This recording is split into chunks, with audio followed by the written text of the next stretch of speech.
राष्ट्रपति प्रणब मुखर्जी ने खाद्य सुरक्षा संबंधी अध्यादेश पर किए हस्ताक्षर। बुधवार को केंद्रीय मंत्रिमंडल ने इस अध्यादेश को दी थी मंजूरी। इसके जरिए सरकार देश के 81 करोड़ लोगों को सस्ती दरों पर अनाज उपलब्ध कराएगी।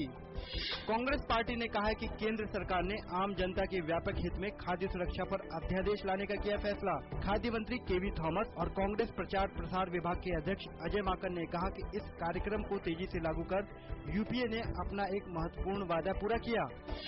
खाद्य सुरक्षा पर लाए गए अध्यादेश पर विपक्षी दलों ने सरकार को घेरा। विपक्षी दल भाजपा और माकपा ने अध्यादेश लाने में सरकार पर अनावश्यक जल्दबाजी दिखाने का लगाया आरोप। सर्वोच्च न्यायालय ने कहा कि राजनीतिक दलों द्वारा अपने घोषणा पत्र में मुफ्त उपहार देने का वायदा किया जाना वर्तमान कानून के तहत भ्रष्टाचार की श्रेणी में नहीं आता। हालांकि अदालत ने चुनाव आयोग को निर्देश दिया कि वह चुनावी घोषणाओं के कथ्य के नियमन के लिए दिशा निर्देश तैयार करे। उच्चतम न्यायालय ने सांसदों और अधिकारियों के सरकारी आवासों में अवैध रूप से रहने पर जताई चिंता।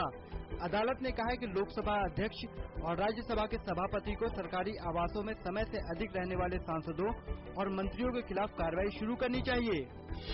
राष्ट्रपति प्रणब मुखर्जी ने आज आईआईटी कानपुर के दीक्षांत समारोह की अध्यक्षता की। इस अवसर पर राष्ट्रपति ने युवाओं से आह्वान किया कि वे गरीबों के उत्थान के लिए कार्य करें।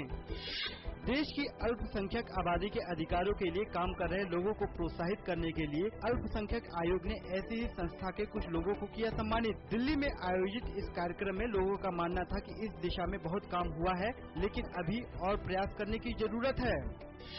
नागर उड्डयन मंत्री अजीत सिंह ने कहा है कि जेट एयरवेज व आबू धाबी की एतिहाद एयरवेज के बीच होने वाला समझौता घरेलू और अंतर्राष्ट्रीय यात्रा करने वालों के लिए फायदेमंद साबित होगा। उन्होंने कहा कि इस समझौते में सभी मुद्दों पर विचार करने के बाद ही कोई निर्णय लिया जाएगा। मध्य प्रदेश के वित्त मंत्री राघव जी ने एक कर्मचारी की कथित यौन प्रताड़ना संबंधी शिकायत के बाद अपने पद से दिया इस्तीफा।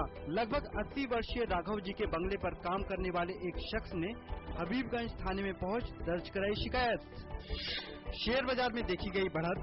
सेंसेक्स 85 अंक की मजबूती के साथ हुआ बंद। वहीं नेशनल स्टॉक एक्सचेंज का निफ्टी 5868 अंक पर पहुंचा। 31 अंक की बढ़त के साथ हुआ बंद। भारतीय क्रिकेट टीम ट्राई सीरीज के अपने तीसरे मुकाबले के लिए आज मेजबान वेस्टइंडीज से 2-2 हाथ करेगी। टीम इंडिया को प्रतियोगिता में बने रहने के लिए मुकाबला जीतना बेहद जरूरी।